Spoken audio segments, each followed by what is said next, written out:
নমস্কার। নিয়মের জটিলতায় ভরা মস্তিষ্ক, ভালো চিন্তা, ভালো ভাবনা আসবে কিভাবে? মস্তিষ্কের জটিলতায় সমাজটাও যেন জটিল হয়ে ওঠে। গ্রীষ্মের প্রখর রৌদ্র যেমন প্রকৃতিকে নিংড়ে নেয়, সমাজের বুকে জটিল মস্তিষ্কগুলিও যেখানে বাস করে সেখানে সর্বনাশ ঘটিয়ে তবেই শান্ত হয়। ওরা হিংসুক, ওরা থামতে জানে না। শীতের বেশে বসন্তে প্রবেশ করে, ওরা গ্রীষ্মের মতো চুরমার করে সব। কখনো ওদের বর্ষণ হয় না।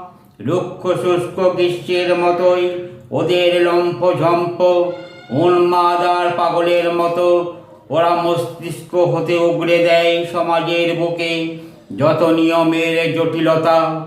এভাবেই সহজ সরল মানুষগুলি সমাজের বুকে নিয়মের জটিলতায় হারিয়ে যায়। নমস্কার।